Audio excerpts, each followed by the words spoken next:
नमस्कार दोस्तों अलग अलग स्थान, यहाँ लोग कहते हैं कि कोस कोस पे भाषा भी बदल जाती है, पानी बदल जाता है।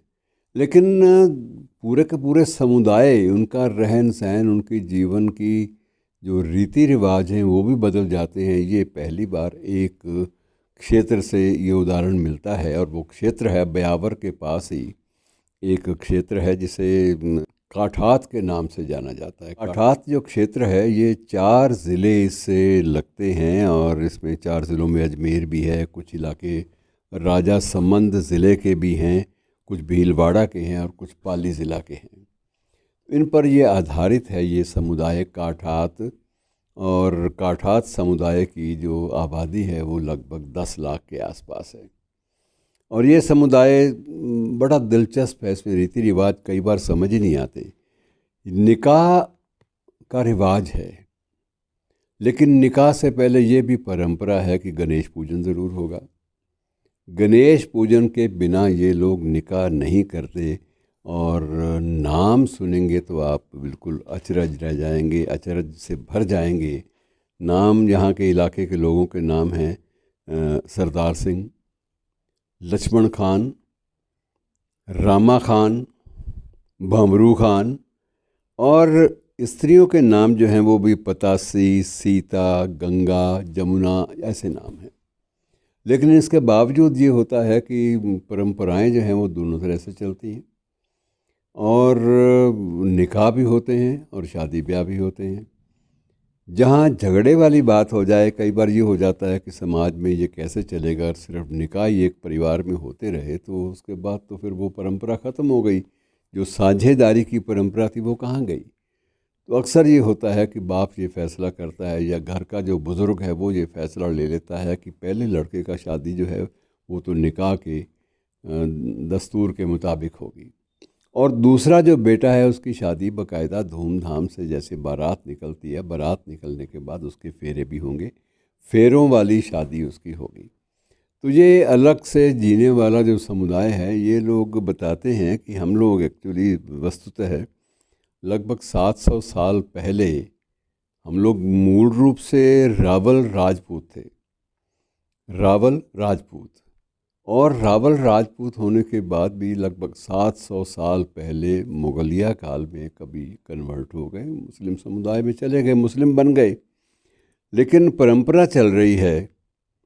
एक कालू खां नामक जो एक मुखिया हैं इस समुदाय के, उनका ये कहना है कि परंपरा यही चल रही है कि पिता का मेरे निकाह हुआ था और मेरा ब्याह हुआ था।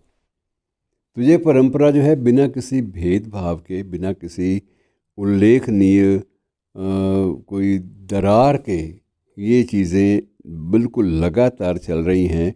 और बाकायदा विवाह से पहले हम लोग, और निकाह से भी पहले हल्दी पूजन भी होता है, और हल्दी की रस्म होती है, कलश की पूजा करते हैं। तो कलश की पूजा, हल्दी रस्म, ये सारी चीज़ें होती हैं निकाह से पहले भी। तो ये एक अद्भुत सामंजस्य वाला और समरसता वाला समुदाय है।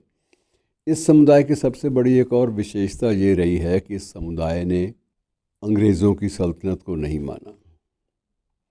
और दूसरी जो है बात, सबसे बड़ी बात ये थी कि बहादुर कौम थी, और लगान कभी नहीं दिया, ना लगान अंग्रेज़ों को दिया, और ना ही कोई राजा या कोई भी आसपास का कोई महाराजा या महाराणा को इनसे लगान लेने की हिम्मत कर पाया। लगान किसी को नहीं दिया, किसी की परंपराओं को स्वीकार नहीं किया, किसी हुक्मनामे को या किसी आदेश को, सरकारी शासन के किसी भी आदेश को भी आसानी से स्वीकार नहीं किया। मूल रूप से ये लोग खेतीहर हैं। मुखिया बताता है कि हमारे गांव में या हमारे समुदाय में 3 चीज़ें जो हैं वो इस्लाम के मुताबिक होती हैं। एक तो ख़तना, वो भी चलता है हमारे यहाँ। दूसरा ये चलता है कि हलाल का खाना, हलाल का खाना ये भी हमारे चलता है। और तीसरी जो परंपरा है दफनाने की। ये 3 परंपराएं तो इस्लाम से हमने ले ली, बाकी सारी की सारी वो हिंदू परंपराएं जो हैं उनको भी साथ में ग्रहण कर लिया। उसमें हिंदू परंपराओं में दीपावली है, दीपावली की पूजा, आरती, सब कुछ ये उसी ढंग से होता है परंपरागत रूप से, जैसे कि हिंदुओं में होते हैं।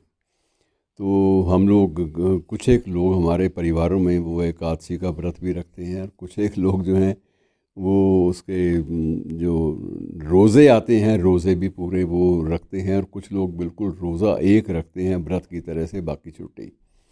नमाज की छूट है, 5 वक्त पढ़ो या 3 बार पढ़ो। तो ये कुछ राहतें हैं, लेकिन राहतों के साथ साथ एक समवैचारिकता और एक सामंजस्य और सभी का सम्मान करने की आदत जो है वो भी बाकायदा कायम है आज तक। शुक्रिया दोस्तों।